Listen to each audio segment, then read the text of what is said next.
going to be speaking about a data-driven national rescue system. Before joining Human Coalition in 2012, Sean Martin served as a church pastor for 12 years, leading churches in Sharon, Pennsylvania, Kansas City, Missouri, and most recently in Simsbury, Connecticut. Since 2014, Sean has been the Senior Director of Church Outreach, overseeing Human Coalition's efforts to engage and equip the American church to rise up and lead the charge to end the atrocity of abortion. Having served on a number of ministerial committees, including the Ethics Committee of Connecticut Children's Medical Center, Sean brings to Human Coalition a comprehensive philosophical and biblical understanding of the sanctity of life. Sean holds a BA in Sociology and Religion from Westminster College in Pennsylvania and a Master's of Divinity from Pittsburgh Theological Seminary.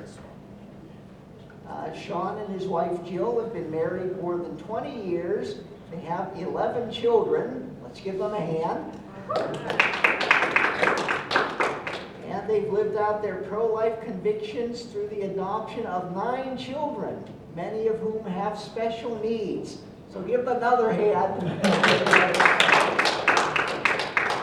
Well, thank you. I'm going to do my absolute best to get us out of here and not put anybody to sleep, which may be a challenge. Track of time. While they're getting that set up, I am going to just share a little bit about who we are, what we do, how we do it, why we do it. So as he said, we are building what we believe will be the competitor to Planned Parenthood. That's our goal. That's our plan. We want to put them out of business basically by stealing their clients. There's a variety of ways we do that, and so what we're going to see is a beautiful wheel that kind of shows the organization that I work for, the Human Coalition, in a wheel format. So let me just begin. I'm going to zip around the wheel, and then I'm going to come back to some other, I'm going to zero in on some technological pieces. I appreciate the presentations that have gone before. Although I'm a pastor, I'm kind of a science nerd. Brain science fascinates me. Most of my children have brain issues. Some of them are just from things happening in the wombs. A lot of them are from their parents, mothers primarily drinking and using drugs during pregnancy and how that affects the brain. We try to learn and understand that so we can understand our children better. Love that. I have a good friend who's a creation scientist, and so he has been great in helping me to understand how this biblical model actually works. And so it's been fascinating, and I'm grateful for all these presentations. So the wheel you're going to see has 5 pieces to it, and the 5 pieces are our model. Do we have the clicker? I can do it.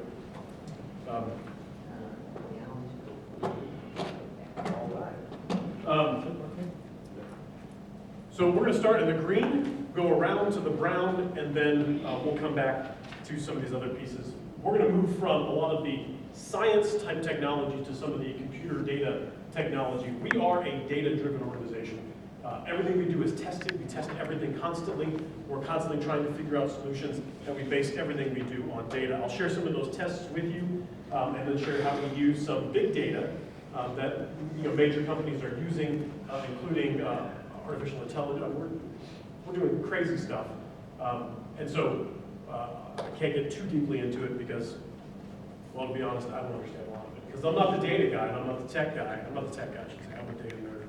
But we started in 2007 as an idea under a different umbrella, a different organization. The idea was you can rescue children from abortion using the internet.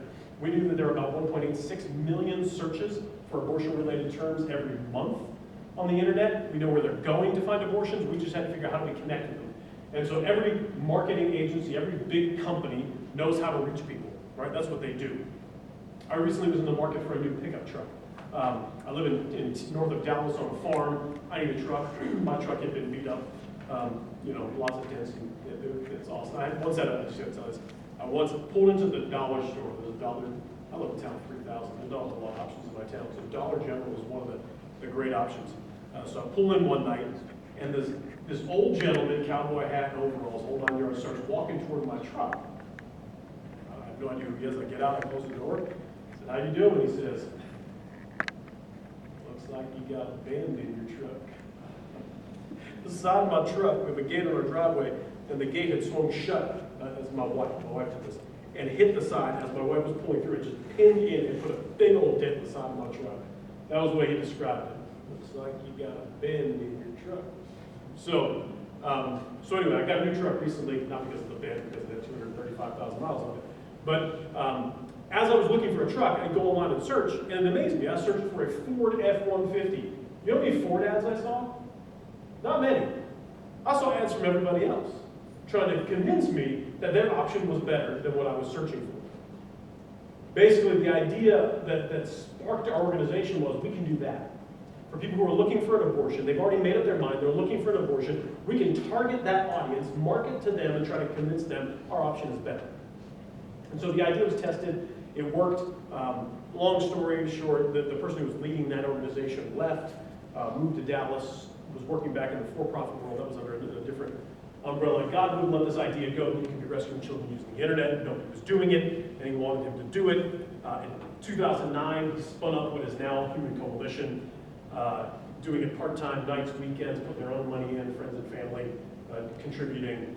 And in late 2011, Family Foundation, family had sold out of the oil and gas industry, had $1 billion they were trying to figure out, not an exaggeration, they had $1 billion they were trying to figure out what to do with it. They were believers, heard about these business guys trying to rescue children, and they wanted to know more, brought them down, did a presentation, called them back and said, 3-year startup plan, what would it cost to get you guys going full-time? They told them what it would cost, they said, done, wrote them a check, and got them started full-time. One of those guys was a very good friend of mine from college.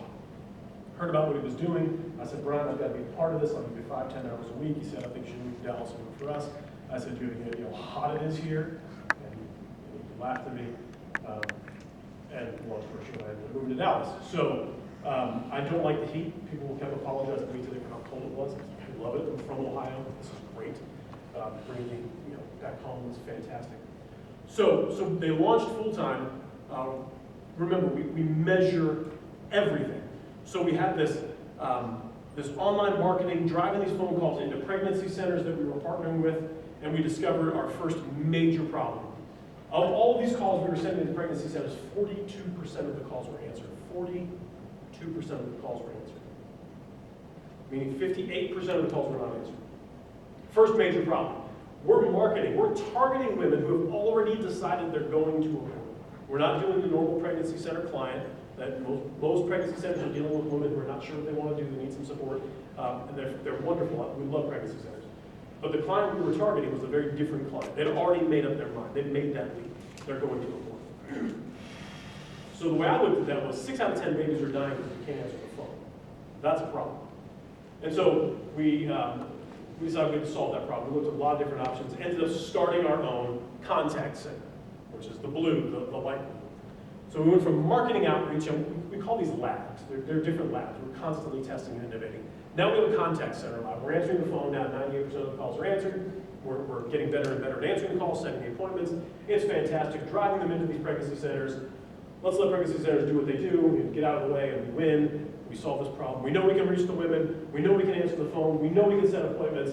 Pregnancy centers get to work and go do it, and we win, right? We end abortion. Except that didn't happen.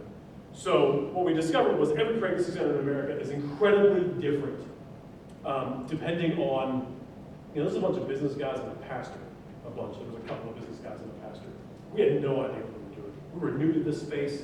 We had all dabbled in it, but we had never lived in it. We were clueless. We're still clueless. And so this is now 2012. We spin up this contact center.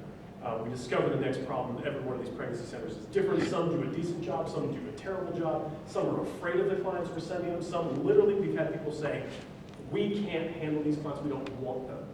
We don't want them anymore. We've had pregnancy centers directors say, our numbers, our success numbers are dropping because we're dealing with a different client, and I can't raise money on these numbers. We can't work with you anymore. Okay. What we discovered was not every pregnancy center is in the business that they're in to end abortion. They're doing a great service. They're doing a great work. We love them. We support them. But we had a different agenda. Our agenda is to end this. That's it. And so we're dealing with the one client who's already made up their mind, the hardest client we could possibly deal with. And not all pregnancy centers want to deal with that. So we decided we had to figure out how to solve this problem. We went to the masters in the Christian world of uniformity, doing the same thing in multiple locations with the same high quality. Who am I talking about? Come on. What was it? Chick-fil-A, that's exactly right. So you go to the Chick-fil-A, I don't know if there's one around here, and you go through the drive-thru and you order your chicken sandwich and you get your great chicken sandwich and you say thank you. They say, no, they don't say you're welcome. They say, God bless. My pleasure. My pleasure. And you go back to Dallas and I'll get the same exact treatment and the same exact response. They have mastered this plan. I don't know how they did it, but we wanted to figure that out. Because our thinking was, if we can figure that thinking out and transfer that information to the pregnancy center world, where there's about 2,500 of them around the country, all pretty much independent, if we can take that learning, slap it on top of these pregnancy centers, and get this uniformity, that would be amazing. We could solve this problem. Because now we know how we can reach these women, we know that we can talk to these women and set appointments, we just need to get them into a system that's going to take care of them, that's not so personality driven. And so, we went to them, we sat down with them, we explained the model, and we said, what do you think, how do we solve this problem? They said, you can't. Can't do it. He said, well, we have to.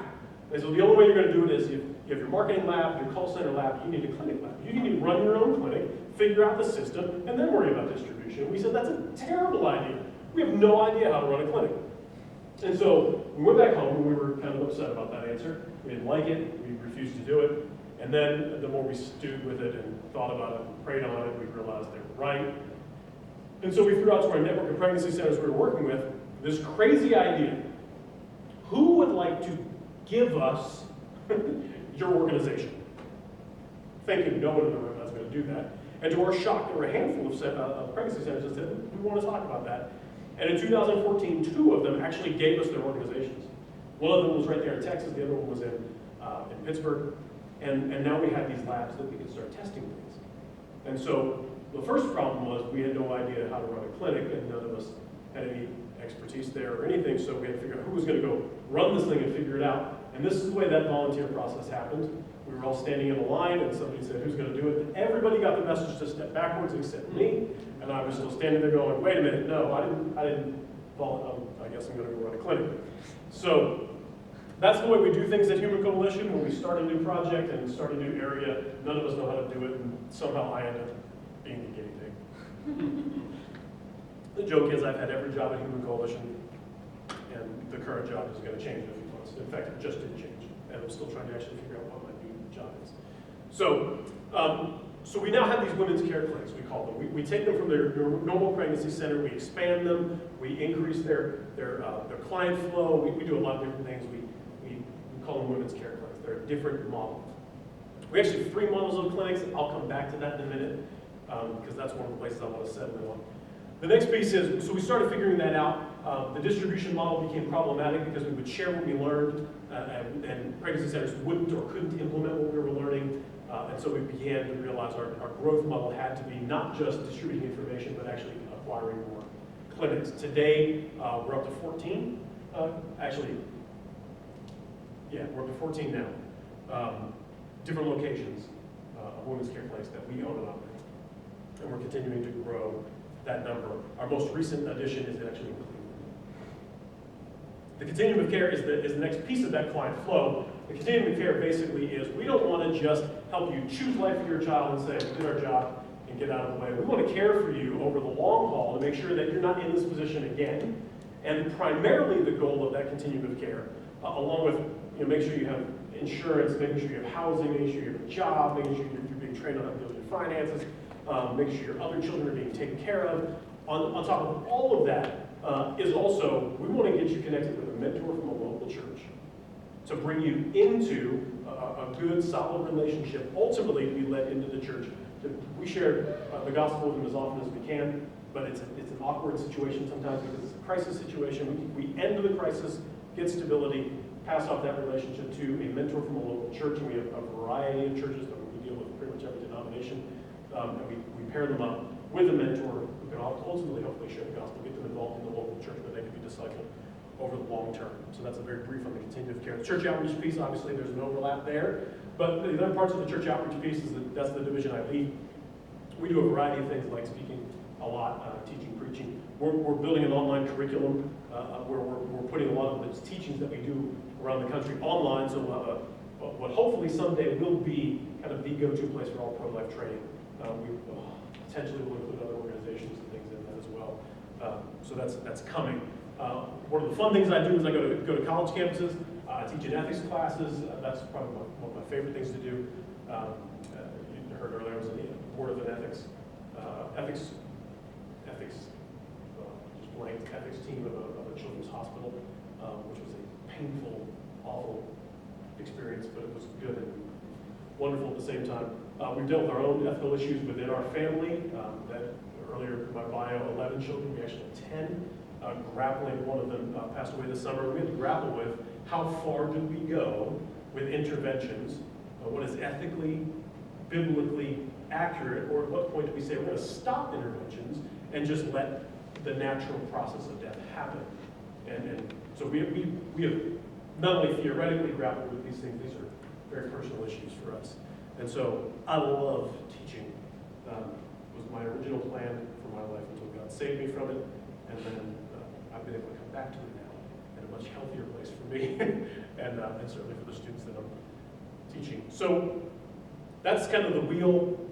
I'm going to pause and see if there's any questions before I dive into some of the real technical pieces that I want to get to. Any questions? Anybody sleeping? All right, so far so good. All right, the marketing piece is where I want to dive in. We take what we call an omni-channel approach to marketing. Basically, what that means is we're doing it in a variety of ways. And so, actually, I don't need that yet. We target the women that we are reaching not just based on what they're searching for, but we target them based on where they are, where they're moving about. These little things right here are powerful and scary. What we can do with these things and what marketers can do to us is scary. We're leveraging some of that. We're not leveraging everything we could because it gets creepy and there's some boundaries there that we're wrestling with at this point. So basically what we do, we take information from mobile devices, we market and we do what we call geo-targeting. So some of you should be familiar with geo-targeting. So we're targeting people within a certain radius around our women's care clinics. So we put a dot, we draw a line and say, okay, within 10 miles, within 15 miles, we're going to market to these women.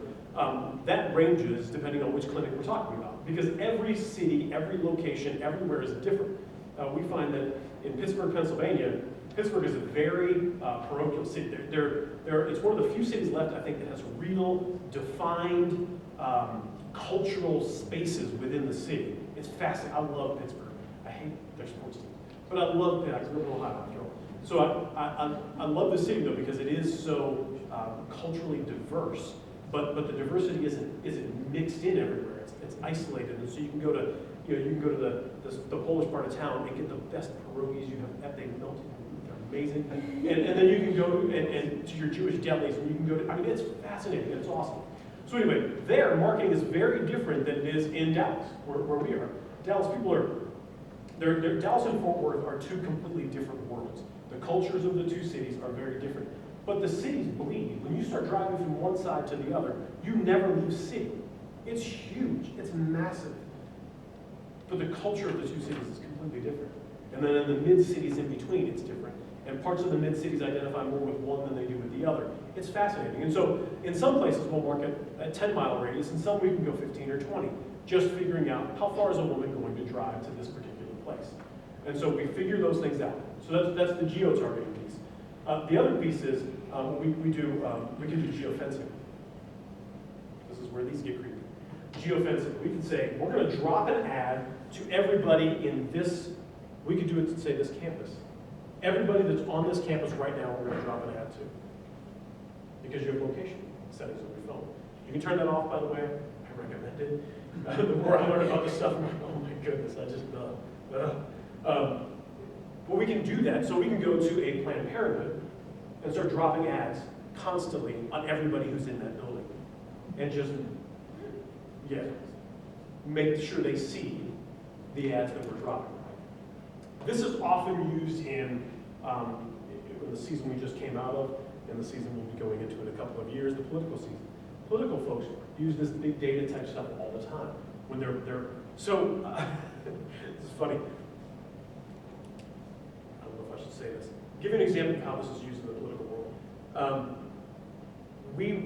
Some of the guys that started Human Coalition also started a big data company to supplement what we do.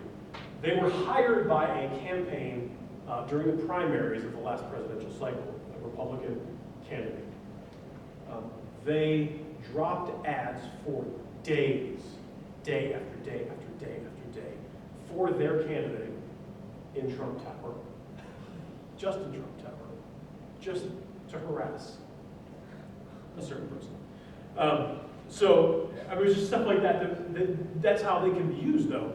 And so in this world, you can drop ads in abortion clinics over and over and over again to try to get that woman who's sitting there in the waiting room, who was almost guaranteed to be sitting there looking at her phone, and ads start popping up. Little videos start popping up, where you can begin to communicate with her in this last moments before she walks back and ends the life of a child. We don't do that. We don't. We could. We're trying to figure out lines and boundaries. Another piece that we use is called geoconquest. This is basically a personalization of an ad. So you're learning habits, you're learning patterns, so you can communicate with somebody in the time frame and in the way that they're most likely to be making a decision. And so it's, go ahead. I'm sorry, what was that last term? Conquest. So basically the idea is to get, it's basically personalization. That's what it is. Try to make the ad as personal as it can possibly be, based on timing, based on location, based on language. And so it's all learning habits that they're already ingrained with on their devices, and then using those. Another thing that we have done, and that we can do, and we're trying to figure out how to most effectively use it in this space, is I was just in St. Louis. I came here from St. Louis. I was at a Church of God in Christ, largest African-American denomination in the country. I was at their holy convocation and did some speaking and teaching and stuff there. We have a partnership with them. We can, if there's a message that we want to get to that denomination, a lot of them are still there. But we can go back to 2 years ago when they had an election. The population in that place was much larger than it is this year, because they were voting on their presiding bishop and all these other bishops and different positions. So more people come during those voting years, just like more people turn out during election cycles for the president than they do typically midterms. They do the same thing. We can look back 2 years ago to who was there. We can pull all the cell phone data from that time, even though it's 2 years ago. We can pull it all and then start dropping ads to them going into their next election cycle. So we're targeting likely voters for their next election cycle. Apply that to the pro-life space. Wait, that's legal to go back? 100%. Wow, okay. We're not pulling information. I don't know who you are. Okay. I just know your cell phone was in that space. Okay, That's all I know. Well, that's not all I know. cool. You know where our cell phones have been 2 years ago? Absolutely.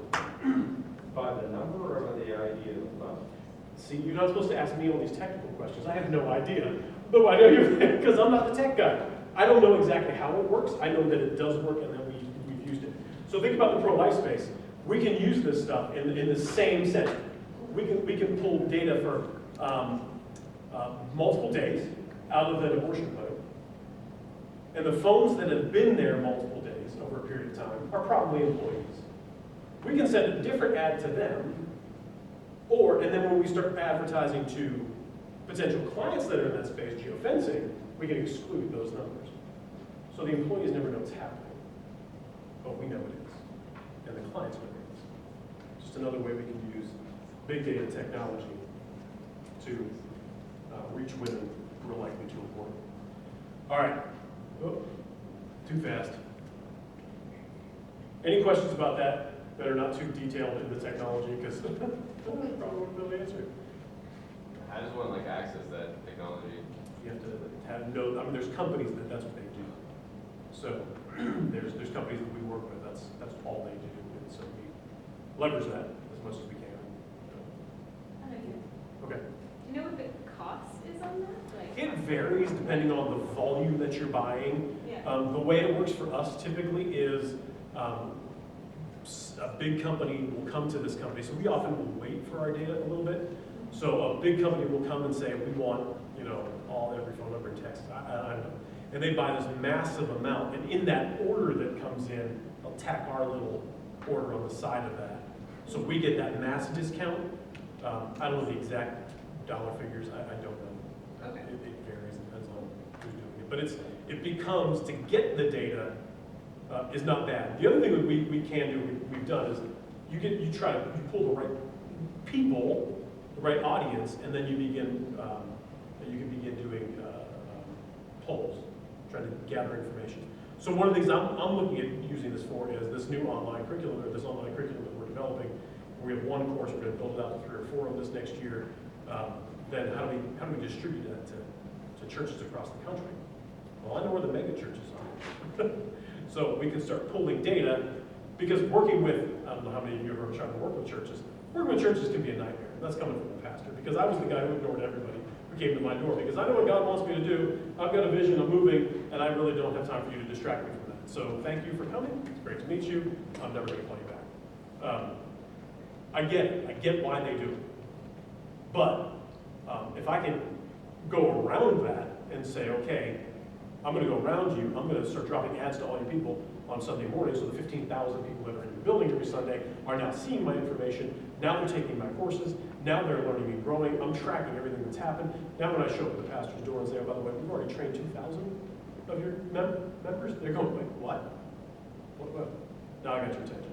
So that's how I'm going to be using this technology down the road. You can do it for anything. Absolutely anything. Is there another hand? Okay. Clinic model. This is the next kind of tech piece I want to dive into. I mentioned earlier we have 3 models for clinics. We have the typical brick and mortar with the building where you walk in and there's the ultrasound and the nurses and all of that. We have a mobile clinic, which is a state of the art. The ones we've built are different than other ones that are out there. We looked at all the ones out there, like we do with everything, and said, okay, how can we make it better?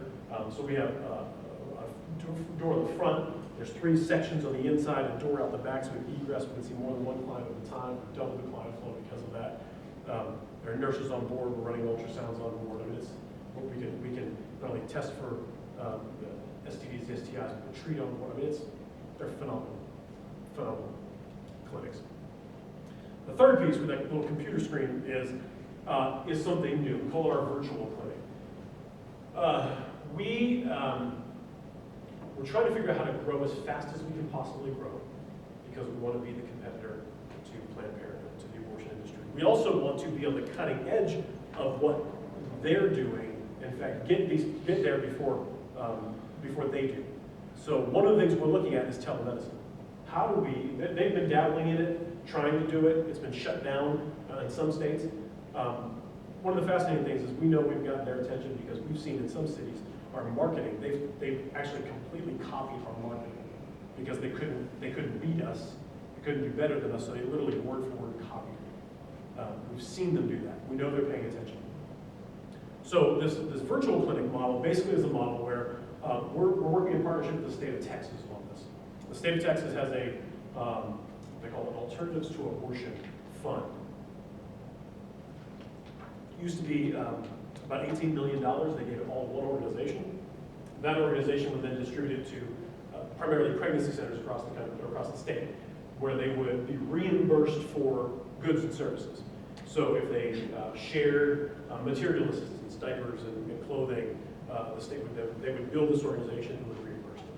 If they taught classes, parenting classes and things, they would build this organization and would reimburse them.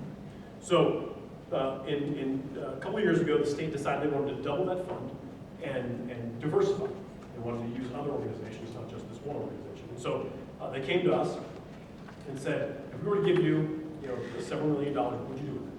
So we said, well, here's what we'd like to do. We'd like to double the client flow in our Grapevine clinic, the only clinic that we have near our office. We would like to put a clinic in Fort Worth, where we don't have a presence yet, and we would like to build out a virtual clinic. And they said, do them all.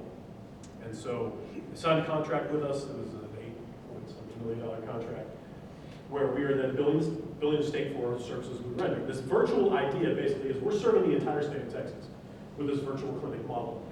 It's expanded our base. We're not just dealing with clients who are looking to abort. They specifically said you can do it, but we want you to reach this broader base of clients. We want to reach women who are at risk to abort. That was their phrase. We built out 6 personas. By that I mean 6 different target audiences that we're trying to reach. We're reaching them all, including the woman who is planning to abort. That's what we call her, the woman who is planning to abort, which is our primary target as an organization. What we're doing is basically introducing a lot of women who are at risk to abort. They're poor, they're pregnant, they're isolated, sometimes far away from medical services. We're connecting them with state resources, simple things like WIC, food stamps, Medicare, things that they have available to them. They just often don't know that they're available, and they don't know how to get them.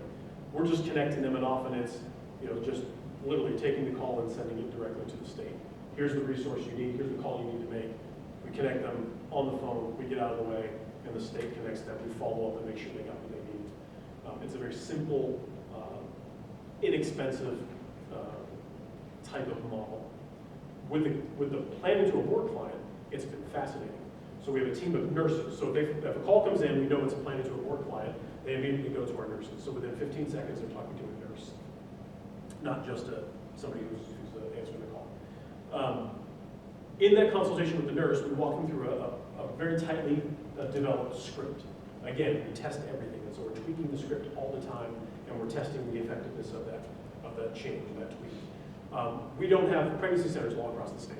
We have a couple of locations in the state. We're not in places like Houston, where the largest abortion clinic in the Western Hemisphere is. We just don't have presence there yet. And so we are now relying on these pregnancy centers. The fascinating thing is, by doing this model, by changing our scripting, by testing it and improving it, we're taking this woman who is planning to abort, we're converting that client into a woman who is now either undecided or planning to carry, and then we're sending them into pregnancy centers. So now the pregnancy center is getting a client that they're used to seeing, although they didn't start out that way. And so we're making this transition on the phone. The fascinating thing is that we found, and this is not data we're publishing yet, this is not data that we're sharing broadly yet, and so I'm not going to get into specific numbers. What we're seeing, though, is the cost to acquire a client is much, much lower. The cost that leads to a child rescued from abortion is much, much lower than when we're spending $6,000 a month on a lease for a building. We get rid of that. We still have employees, but we don't have the massive lease costs across multiple locations across the state.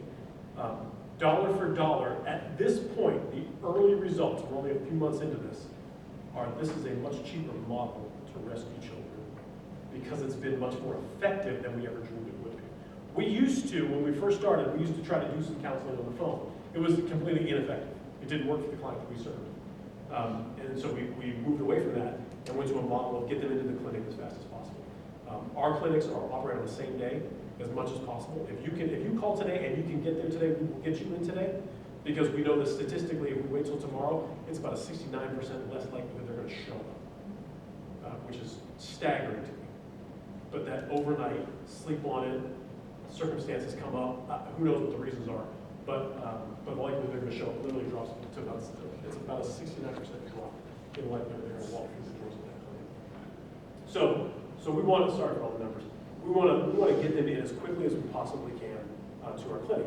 So that's been our model. Now we've gone back to this more counseling on the phone, and it's different. We're doing it differently than we did 4 years ago. But apparently we've learned something because the results have been far better than we dreamed possible.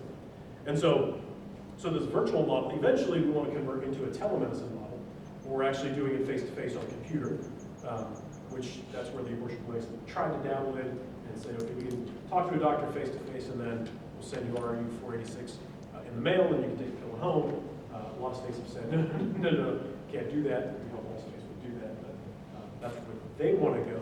We want to get there first. Like I said, we're doing this in the state of Texas. We're now in conversations with several other states who are asking us if we could bring that into their states. We're very much open to that. And Ohio will be one of those states, especially now we have our own clinic here. So we'll have legislators in your Rolodex. You don't know what that is. We would love to get that information to be able to connect with them. We have, it's been remarkable what's happened in Texas. Texas is not your typical state, I get that. But Ohio has some of the greatest pro-life progress in the last 10 years of any state. So it's been fascinating to watch what's happened here. So, let me stop there. Any questions about those models? Yes, how do you expect the telemedicine model to work in a counseling sort of manner? Would the counseling, would that lead the person to have counseling get to a nearby clinic and maybe have some help? Yeah. Okay. Yeah, and that's what we do on the phone right now. Is exactly that. So we're talking them through this process and then directing her to a pregnancy center that we have built a relationship with. So we don't just try not to just send them to some random pregnancy center that we don't even know if they're open. Right. We try to pick specific ones that we've built a relationship with now, and then let them walk through. The beauty of this is if we decide, if we get some access here, we do it in Ohio, the call center's still there. In Texas, we do it in Georgia, the call center, Tennessee, I mean, Kentucky, wherever it is. We can just grow the presence in Texas. We don't have to have a location here. So again, the cost, as we expand, the incremental cost goes down. So the bigger we get, the cheaper it gets, for lack of a better way to say that, which is incredibly exciting. Yeah, exactly. It's incredibly exciting.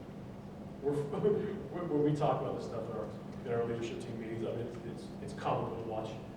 Like we talk numbers, it's all numbers, and it's funny to watch a bunch of guys sit around the table. Most of us are guys. We've got a couple of women on the team too, but watch a bunch of these guys get like really giddy about numbers. It's comical.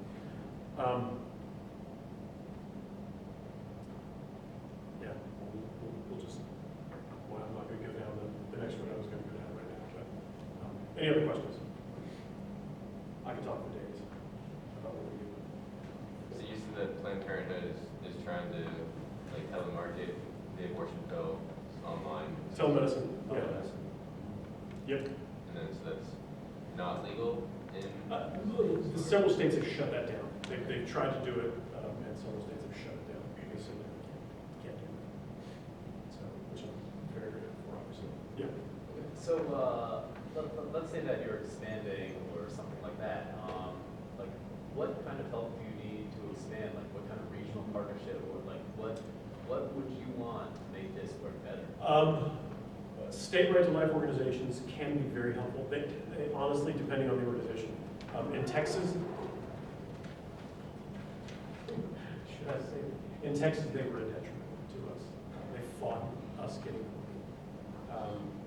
So anyway, it was personal. How could people help you though? Like, If you have connections in the legislature or in the executive branch here in the state, we would love to make those connections. What kind of legislative changes are you foreseeing needed? It's not. I don't know. I don't know does Ohio have a pot of money set aside already? We've been surprised to learn that several states do. And so states like Georgia does. They're not giving us money. The state of North Carolina, on the other hand, literally, they were the first state to give us money. They wrote us into their budget. Human Coalition is a line item in the North Carolina budget. Now, that's not going to happen in the next budget cycle because they have a governor who isn't really happy with us. Now, they voted out their friendly governor right after he signed the budget. So that will happen this next election, this next budget cycle, but it may happen again. I shouldn't say it won't. It probably won't. It'll probably line item out. But So, yeah, I mean, we don't know it. So it depends on, every state is gonna be different. So if there are things we can do, it's just, we have a guy who works within state governments, that's all he does. So it would just be a matter of getting him here, getting the right meetings, getting those conversations going, and figuring out what's available to the state, what are legislators willing to do, are they willing to write some law, are they willing to, put in budget proposals. It's going to depend on who we know and what they're willing to do. So just on a related note, I'm trying to get real specific here, like, Yep. I'm not saying I have this, but let's say I have 50 people who are gonna go out across the country, different states. Yep. And they wanna help you, like, how do they contact you and, to be given instructions? Sure, well, I can give you my contact info. And they can contact me directly, and I will feed it out. Or you can just go to our website, because we have a system where somebody literally sits there and assigns these emails that come in. You go to humancoalition.org, there's a contact page, contact us. And that'd be the easiest way, and then that'll get directed to, whatever the inquiry is, that'll get directed to the specific person that needs to do that. We're also in conversation with the federal government on multiple levels, HHS, HUD, all kinds of. Planned Parenthood gets money from the Department of Agriculture. I'm sorry, what did you just say? Planned Parenthood gets money from the Department of Agriculture. Yes. They get money from everywhere. And so our approach is, if the government isn't, if our, be careful now, no, if our supposed pro-life legislators aren't willing to defund Planned Parenthood, maybe you would at least be able to fund the alternative. Like, would you be willing to do that? And a lot of them say yes and walk us through the steps and then don't do it anyway, but yes. Mine's more of a comment. Have you ever collaborated with Compass Care in upstate New York? Compass Care? Yeah. Yes. Yep, yeah, because they're also data-driven. Yes. Compass Care. They're fantastic. It's like, I feel like. They're great. We're not currently working with them, Yeah. but yeah, they're great. Mac is the guy I typically work with. Okay, thanks. And the guy who runs it is Jim? Yeah. What? Yeah, Jim Hendrickson? Okay. Okay, that's not the name I was thinking. Oh, okay. But yeah, love it. Are there any pregnancy clinics that you interact with in the southeastern Ohio area? We used to deal with one here in Dayton. Is this in the US Center? Yes. They had I think they had a funding issue and couldn't employ us anymore. Basically, with these partner pregnancy centers, all we ask them is pay for your advertising, the contact center, all that stuff is part of, we throw that in. So we'll answer the phone, we'll set the appointments, but they need to cover the cost of the marketing that we do. And the marketing typically, as we are in markets longer, it becomes more expensive because eventually the abortion clinics realize, wait a minute, our client flow is slowing what's going on, they start trying to figure it out. Eventually they realize it's us and they start pouring money into their marketing, which drives our costs up. So, but yeah, they would be the one we usually work with. Yes, sir. I'm going to drop a name. You happen to know Nino Vitale, State Representative, Champaign, Bogan? Yeah. Nope, Yeah. I don't, but I would love to. Nina Vitale and also Niraj Shantani would also be two who come immediately to mind. Will you write those names down for me? Yes, yes. Please. And Ron Hood, along with Nino Vitale, have introduced in Ohio a life conception bill. Yes, They are serious about it. love it. Yes. Those are the guys that did it? Yes. That's correct. And Nino and his wife, I forget her name, but they also have a bunch of children, 5 boys, and they also adopted children. So they have something in common. Sure. That's great. Lily Vitale. Lily, yeah, thanks, yeah. My parents. Yeah, oh, yeah. Even better. Now it's personal connection. I like it. Any other questions? Yes. Do you do data analytics or technical internships? Yeah, we do. We do. You can go to the contact us page on our website, or I'll give you all my email too. It's just my name, smartin, smartin@humancoalition.org. And you can certainly email me directly or go to the website and they contact us, and it'll probably be more efficient to get to where it's supposed to go, rather than waiting for you to get there. So, but yeah, we've done a handful of internships. Any other questions? Yes, ma'am? Just a quick clarification. I didn't understand whether you said you did or you didn't do, where you were able to, so there is the capability to drop ads strictly to the women clients inside Yes. an abortion facility. There is the capability. There's the capability, We do but not do it you do not do that. Okay. at this time. And why don't you? Variety of reasons. It is,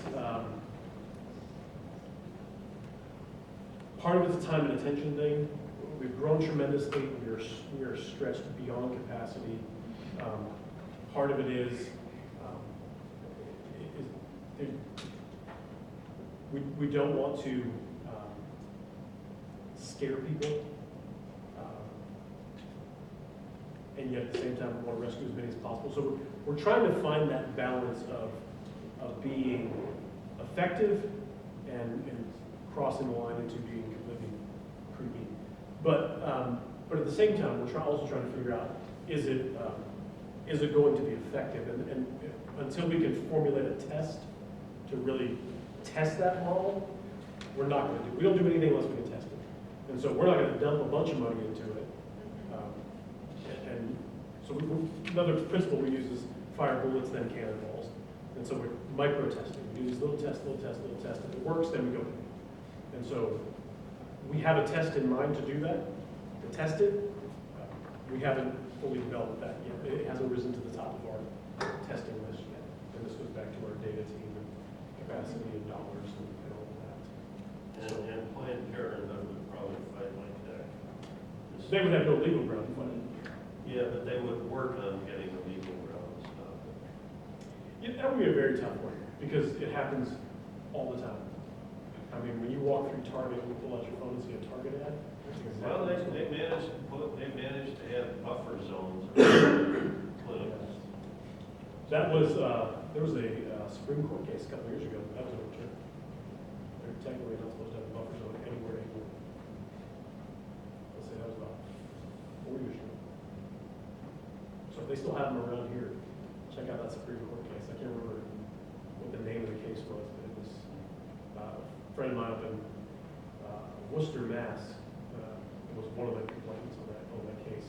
He put his pregnancy center called Problem Pregnancy Center, PP, right across from Planned Parenthood, with a sign out front with 2 big P's on it. And the tree in front of the Planned Parenthood sign had grown tremendously and was covering their sign. So when you came around the corner, the only sign you saw was PP. And people walked in all the time. But there was a buffer zone. They would always protect, street councils out there trying to reach these women, and they put in a buffer zone. And he was one of the complaints. They had to take it out. So. Yes. I don't know if this question is like fully formed right now, but it's kind of in my head. So, Go for it. like in the civil rights movement, like they had like people come into various cities and do demonstrations, like kind of like grassroots organizations that create like constructive tension. And you spoke of like getting various clinics, like in every state, but with like a uniformity to the clinics. Have you ever thought of doing something like that with like a grassroots like demonstration type of speaker team across each state, but with uniformity involved? There are ideas that have been formulated and some put on paper, and yes, yes. I'll just leave it at that. It's not happening anytime soon. I'll tell you that, because that's, there's a funding and communication, and there's a lot of money to go into that. And that's one of the things that we don't have the capacity to do right now, but we'll follow on about it. Yeah. So, I know you guys have used various scripts and looked at different things that You can go are ahead. important to women. Go ahead. One debate I've had sort of continually with different people, a lot of women who are going get a late term abortion, have a family member, someone giving them a lump sum that's like, I'll give you these $3,000 to cover this expensive medical thing. Has it ever come up that people are talking about like money and somebody says, you know, like, hey, this is offer of money or monetary value on your baby? How does that land? I have had conversation with a financial planner where we have, these are very rudimentary conversations, but the core concept is, what if we would be on? What if it's, I'm not going to give you a lump sum, but I'm going to guarantee that this child's college education will be paid for. Yeah. So we're going to put a fund together. Mhm. It's going to germinate over 18 years. Great. We have, this specific Christian school who's willing to give a discounted rate. Mhm. Who basically agrees they'll take whatever's in the pot for Yep. your 4 years of college or something. Great. I believe we can get that funded very, very well, at least in a testing phase. We haven't fully developed that, but yeah, we've had a lot of conversations about it. Wouldn't that be kind of a little like the Christian medical cost sharing concept then that developed? Kind of, but it would be specified to the child. Okay. Kind of like a group of people funding on 529. Exactly. But again, depending on, we talked about specifically at 529, the challenge with that is what if they go ahead and, if they don't go to school, then that 529 is tied up with that, still tied up with that child and that family, and you can't move it somewhere else, and so it couldn't be a 529, so it'd have to be something. That was the debate. Who does it, who manages it, what is it exactly? I mean, there's a lot of questions around that, but the concept's been tossed around quite a bit. And I would love to make it happen, at least in a place where we can test it. But again, that's a 20-year test. That's hard. What's that? That's a half a generation. Yeah, for sure. All right, if anybody else wants to talk, I'll take questions afterwards. I know we're well up against it, if not beyond it. So